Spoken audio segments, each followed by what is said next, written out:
So let's get started with the functions of the cell. What are the three main functions of a cell? The three main functions of a cell is, the first one is that cell growth. पहला function कि cell जो है क्या करता है, growth करता है. एक स्मॉल सेल मतलब एक छोटा सा सेल, सेल तो वैसे भी छोटा है. A small cells replicates, divides, it's grows it's nucleus, उसका साइटोप्लाज्म सब बढ़ता है और हम लोग इतने बड़े organism is produced like human beings or other organism. The second one is that how the cell divide to produce new cells for the repair, regenerations of the new cells when it is damaged. Okay, for example cell divide करता है, जैसे कि example देख लो, एक zygote which is a single cell. Zygote is a single cell which on division, जो क्या करता है, डिवीजन पे एक मल्टी सेलुलर ऑर्गेनिज्म बनाता है.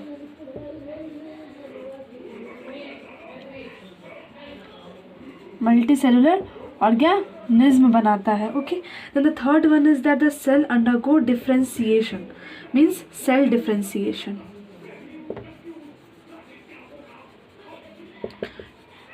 डिफरेंशिएशन का मतलब होता है स्पेशलाइजेशन, मतलब सेल जो है स्पेशलाइज हो करके कोई एक पर्टिकुलर फंक्शन में रोल प्ले करता है, आइदर देन डिवाइडिंग. ठीक है, इसको भी हम लोग आगे और अच्छे तरीके से पढ़ेंगे. Okay, then how the cell cycle आखिर होता क्या है, मतलब सेल कैसे साइकिल करता है. क्या सेल कोई साइकिल करता है? नहीं. सेल जो है ना एक सिक्वेंशियल इवेंट करता है, मतलब one event is followed by other than other. तो इसी को हम लोग क्या कहते हैं, साइकिल कहते हैं. जो कंटिन्यूअस चेन है, कंटिन्यूअस हम लोग बोल सकते हैं उसको, एक चेन है जो कंटिन्यूअस चेन की तरह चलता है.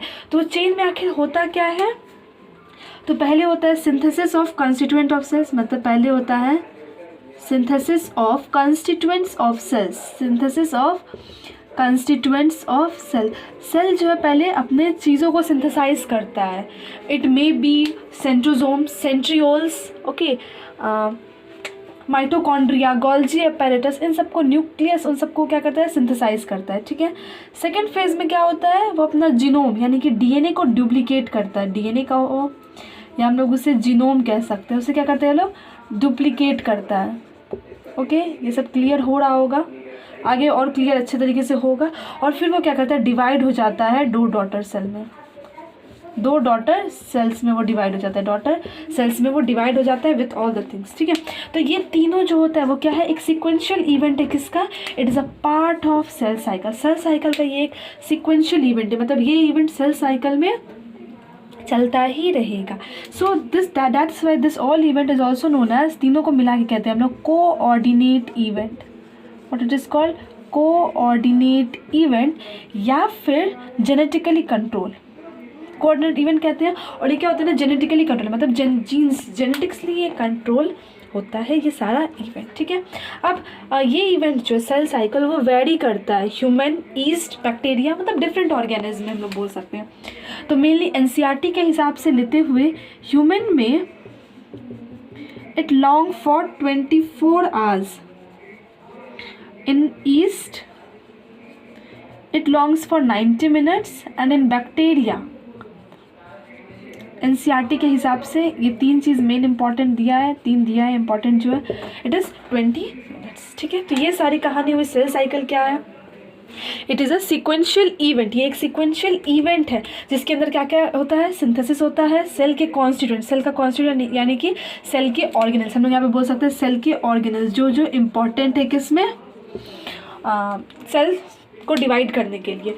उसके बाद एक फेज़ आता है जहाँ पे डीएनए डुप्लीकेट होता है, क्रोमोसोम का नंबर सेम रहता है, क्रोमोसोम के अंदर डीएनए होता है, क्रोमोसोम का नंबर सेम रहता है, बट उसका जो डीएनए होता है वो डुप्लीकेट हो जाता है, वो डबल कॉपी बन जाता है. और तीसरा होता है डिवाइड होता है, मतलब जो फिर ये जो सेल सारा बना वो डिवाइड होता है दो डॉटर सेल्स में. डुप्लीकेट क्यों हुआ, ताकि एक इस सेल में जाए और एक ये इस सेल में जाए. ठीक है, जैसे ये हमारा सेल है, इसमें सारे ऑर्गेनल्स क्या होंगे, डुप्लीकेट हुए हैं. ठीक है, डुप्लीकेट होके मान के चलो ये दो का मैं पेयर दिखा देती हूँ. ये डुप्लीकेट हुआ और ये क्या करेंगे, फिर दो डॉटर सेल्स में कन्वर्ट होंगे और ये ठीक है, ये होगा कहानी। अभी हम लोग इसको और अच्छे से डिस्कस करेंगे। ठीक है, तो अब हम लोग पढ़ेंगे इसके बाद phases of cell cycle. So let discuss about the phases of cell cycle. Phases मतलब होता है सेल साइकिल कितने पार्ट में होता है, तो मेनली ये 2 पार्ट में होता है। The first part is your interphase, पहला पार्ट होता है interphase, and the second part is the M phase. Second part है हम लोग का ये एम फेज। ठीक है, इंटरफेस क्या होता है, इंटरफेस पहले समझिए एकदम अच्छे तरीके से, तब इसको आगे डील करेंगे। इंटरफेस क्या होता है कि एक ऐसा फेस है, जैसे हम लोग कहीं जाते हैं, कहीं भी बाहर जाना रहता है, चाहे किसी वेडिंग में चाहे बर्थडे में, तो हम लोग पहले अपने आप को प्रिपेयर करते हैं, तैयार करते हैं। सेम सेल भी करता है, सेल भी अपने आप को तैयार करता है वेडिंग में जाने के लिए नहीं, सेल को डिवाइड करने के लिए जो चीज़ों की ज़रूरत होती है, इस डिवीजन के लिए जो चीज़ों की ज़रूरत होती है वो क्या करता है, पहले डिवाइड करता है, सॉरी प्रिपेयर करता है। तो ये इंटरफेस क्या है, इंटरफेस को हम लोग बोल सकते हैं प्रिपेटरी फेस। सेल अपने आप को प्रिपेयर करता है, that why this phase is also known as preparatory phase. ठीक है, सेकेंड जो हम लोग के पास होता है biosynthetic phase. Biosynthetic phase, biosynthetic phase का मतलब ये होता है, जैसे मैंने कहा सिंथेसिस, वो क्या करते हैं अपने सेल के कॉन्स्टिट्यूएंट्स को सिंथेसाइज करते हैं। इसीलिए बायो से रिलेटेड मतलब सेल क्या है, एक बायोलॉजिकल टर्म है, तो सेल में क्या होता है मेनली बायोलॉजिकल टर्म है, तो ये बायोसिंथेटिक मतलब अपने सेल ऑर्गेनेल्स को वो सिंथेसाइज करता है, जो जो किस में हेल्प करेंगे, सेल के डिवीजन में जो जो हेल्प करेंगे। Okay, now it is also called as resting phase. इसे हम लोग रेस्टिंग फेज भी बोलते हैं। रेस्टिंग फेज क्यों बोलते हैं, यहाँ पे ऐसा नहीं है कि सेल रुक जाता है, सेल कोई काम नहीं करता, नहीं, सेल यहाँ पे मेटाबॉलिकली एक्टिव रहता है। मेटाबॉलिकली का मतलब है कि वो एनाबॉलिज्म कैटाबॉलिज्म अपने रिएक्शंस वो करते रहते हैं, इट इज़ मेटाबॉलिकली एक्टिव, लेकिन यहाँ पे कोई डिवीजन नहीं होता है। यहाँ पे क्या होता है, कोई भी डिवीजन नहीं होता, सेल मेटाबॉलिकली एक्टिव होता है, no division related activity is conducting here, that's why this phase is also known as resting phase. ठीक है, अब ये जो इंटरफेस होता है ये 95% इसको समय लगता है, मतलब सेल साइकिल का जो ड्यूरेशन है, समय जो है सेल साइकिल को करने में जितना समय लगता है उसका 95% ये फेज ले जाता है, इंटरफेज ले जाता है। I am clear? Okay then next is interphase. Interphase is divided into, इसी के बारे में थोड़ा और जानते हैं। It is divided into 3 phases, ये 3 फेजेस में है। The first one is the G1 phase, second one is the S phase, and the third one is the G2 phase. Okay, they are the 3 phases of interphase. ठीक है, मतलब समझ में आ रहा है। सेल साइकिल 2 फेज में था, पहला इंटरफेस, दूसरा एम फेज। इंटरफेस को हम लोग प्रिपरेटरी फेज भी बोलते हैं, बायोसिंथेटिक फेज, रेस्टिंग फेज भी बोलते हैं। रेस्टिंग फेज में क्या होता है, कोई भी डिवीजन नहीं होता है, इसलिए इसको रेस्टिंग फेज। बायोसिंथेटिक फेज क्योंकि ये अपने सेल ऑर्गेनेल्स को सिंथेसाइज करता है, और प्रिपरेटरी फेज ये अपने आप को प्रिपेयर करता है। दोनों का मतलब सेम ही है, चाहे वो प्रिपरेटरी फेज हो बायोसिंथेटिक फेज हो, काम वो वही करता है, प्रिपेयर करता है। This interface is divided into 3 phase, G1, S and G2. Now the second one is the M phase. What about M phase? इसको हम लोग डिवीजन फेज बोलते हैं। This phase is known as division phase. Division phase इसीलिए बोलते हैं ना क्योंकि सेल जो है इसी फेज में डिवाइड करता है। सेल मेनली इस फेज में आकर डिवाइड करता है।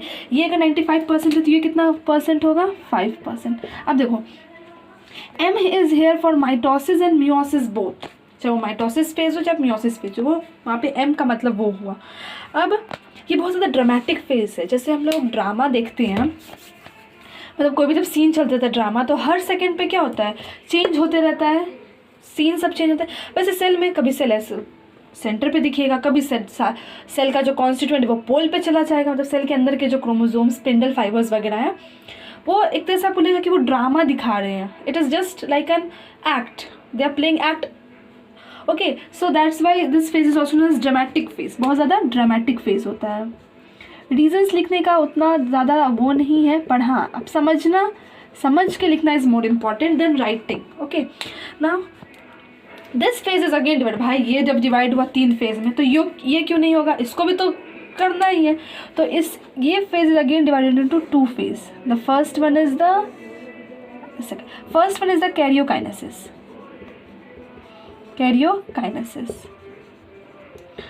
कैरियो का मतलब होता है न्यूक्लियस और काइनेसिस का मतलब होता है मूवमेंट। ओके, ठीक है, कैरियोकाइनेसिस का मतलब होता है न्यूक्लियस का मूवमेंट, और एक होता है cytokinesis. Cyto means cytoplasm, kinesis means movement, ठीक है, साइटोप्लाज्म का movement. Let me write here, movement बोलिए, डिविजन बोलिए, काइनेसिस मीन्स सेम मूवमेंट, ठीक है। This karyokinesis again divided into 4, that is the prophase, metaphase, sorry writing थोड़ा टेढ़ा हो रहा है, anaphase, and the third one is the telophase. Telo means terminal phase, ठीक है। ये सारे इसमें क्या है, इवेंट्स चलते रहते हैं, prophase, metaphase, anaphase and telophase, okay. Now next I will represent it with the help of an diagram. देखो यहाँ पे एक डायग्राम है, सेल साइकिल को मैंने रिप्रेजेंट किया यहाँ पे। जैसे यहाँ पे देखो एक सेल है, अब देख सकते हैं यहाँ पे एक सेल है, ये सेल क्या करेगा, G1 फेज में जाएगा। तो वैसे हाँ, G1 phase is the longest phase, interphase तो वैसे भी लॉन्गेस्ट है, 95% सेल साइकिल का ड्यूरेशन यही ले जाता है। उसमें से भी जो 3 फेज है उसमें से भी जो सबसे बड़ा है that one is the G1 phase, which one is again the longest phase. ये G1 फेज लॉन्गेस्ट है, फॉलोड बाय S फेज और G2 फेज। ये ऐसे ही चलता है, इसलिए मैंने इसे सीरियल वाइज ही लिखा है, G1 phase, S phase, then G2 phase. और तब ये जाता है माइटोटिक डिवीजन, ये यहाँ से यहाँ तक का है, ठीक है। और ये माइटोटिक डिवीजन में 2 पार्ट है, तो मैंने फिर से यहाँ 2 पार्ट रिप्रेजेंट किया। एक पार्ट ये रहा karyokinesis, this one is the cytokinesis. ये पूरा यहाँ से यहाँ तक तो एक तो माइटोटिक फेज है, ऊपर से यहाँ ये कैरियोकाइनेसिस, और ये वाला पार्ट है साइटोकाइनेसिस, ठीक है। अब कैरियोकाइनेसिस में फिर से 4 में डिवाइड है, तो प्रोफेज, मेटाफेज, एनाफेज, टेलोफेज, और दिस वन इज साइटोकाइनेसिस। तो ये हम लोग रिप्रेजेंट कर सकते हैं सेल साइकिल को with the help of this diagram which is more clear.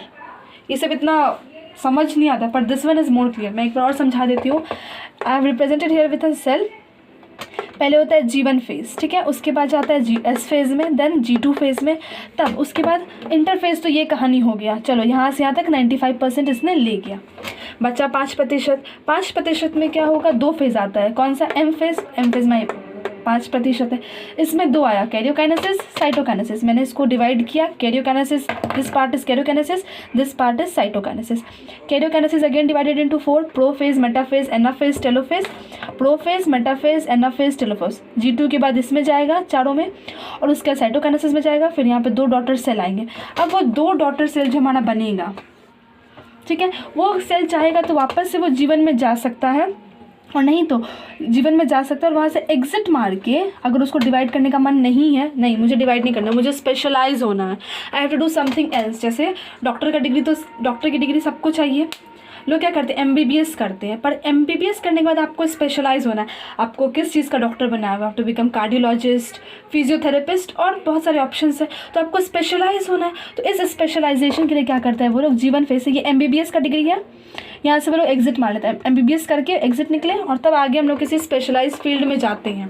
तो वैसे ये करता है, ये G1 फेज एग्जिट मारता है, और ये चला जाता है G0 फेज में, जिसको हम लोग क्विजेंट स्टेज ही बोलते हैं। क्या बोलते हैं, quiescent stage, QUIESENT which is G0 phase. यहाँ क्या होता है, सेल मेटाबॉलिकली आपका एक्टिव होता है, काम करता है, लेकिन यहाँ पे कोई सेल का डिवीजन नहीं होता है, no cell division. Of course है कि सेल साइकिल से बाहर निकल गया तो डिवाइड कैसे करेगा, सेल को डिवाइड करने के लिए वापस इसमें आना पड़ेगा। तो इसमें वो कब आएगा, जब उसको ऐसा ज़रूरत पड़ेगा, जब सेल को लगा कि नहीं, उसको जब तक कोई बुलाएगा नहीं कि हाँ आपकी ज़रूरत है अब आप आइए, तब तक वो इस फेज़ में नहीं आएगा, G1 में वो एंट्री नहीं ले सकता है। और यहाँ पे कोई भी ग्रोथ भी नहीं होता है, सेल का ग्रोथ, यानी कि सेल डिवाइड करेगा तभी सेल ग्रोथ करेगा, ऐसा कुछ नहीं होता है। वो पर्टिकुलर स्पेशलाइज हो जाता है, अपने सेल का ग्रोथ कर लेता है, स्पेशलाइज होकर के अपना वो वर्क करता है, ठीक है। ये है हमारा स्पेशलाइजेशन। अब हम लोग डिस्कस करेंगे about the G1 phase. Interphase तो डिस्कस किया, अब इसका एक पार्ट जो है वो है G1 phase. I will upload in the next video. Thank you.